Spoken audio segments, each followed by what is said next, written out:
Halo Sobat Mania, kembali lagi di BRC Official, ada kabar menarik nih mengenai Adilson Silva, bakal didepak dari skuad PSM Makassar. Striker asal Portugal itu, tak lagi berbaju Laskar Pinisi, di putaran kedua, Liga 1 musim 2024-2025.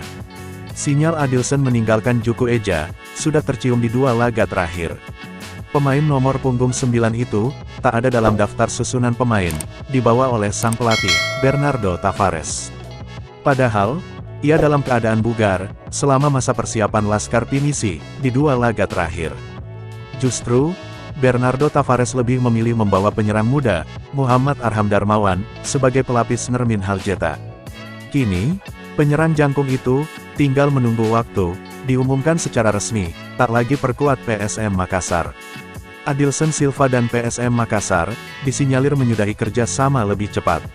Lantaran, sebelumnya Adilson Silva dikontrak hingga akhir tahun 2026. Performa Adilson Silva, musim ini bersama PSM Makassar, memang menurun drastis. Ia tak mampu mencetak 1 gol pun, dari 13 laga dijalani. Itu pun penyerang 27 tahun itu, lebih banyak bermain dari bangku cadangan. Adilson Silva, kalah bersaing dengan Nermin Haljeta, dan Tito Okello. Adilson Silva, bergabung ke PSM Makassar, di awal musim 2023-2024. Ia didatangkan dari klub Liga 3 Portugal, Real SC. Di musim perdananya, penampilannya terbilang bagus. Sebanyak 11 gol dibukukan, dari 39 laga, di semua ajang kompetisi. Rinciannya 8 gol di Liga 1, 2 gol di kualifikasi Piala AFC, dan sebiji gol di AFC Cup.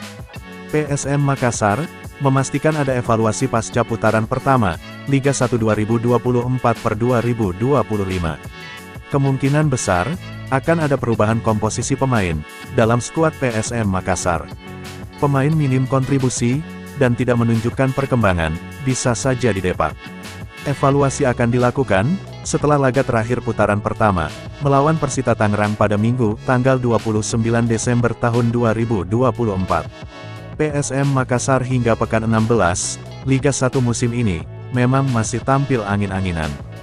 Dibuktikan dengan hasil seri lebih banyak dikantongi, daripada kemenangan. Juku Eja bukukan 9 seri, 6 kali menang, dan sekali kalah.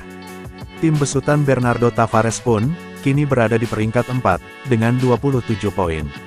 Pastinya, di putaran kedua kami sudah persiapan, terutama masalah pemain, ungkap asisten pelatih PSM Makassar, Ahmad Amiruddin, saat konferensi pers, usai laga PSM Makassar versus Barito Putra, di Stadion Batakan, Balikpapan, Kalimantan Timur, Minggu, tanggal 22 Desember tahun 2024 petang. Disampaikan Ahmad Amiruddin, pemain asing juga, tak akan luput dari evaluasi. Ia berujar, kemungkinan ada legiun asing dicoret. Namun, hal tersebut akan didiskusikan antara jajaran pelatih, dan manajemen. Kemungkinan itu pasti ada, pemain asing dicoret. Tapi ada diskusi staf pelatih, dan manajemen, apa jadi solusi terbaik untuk tim ini, di putaran kedua, tutur juru taktik akrab disapa Amir ini. Nah itu dia sobat untuk update kabar hari ini. Bagaimana pendapat kalian sobat? Tulis pendapat kalian ya sobat, dan jangan lupa like, komen dan subscribe.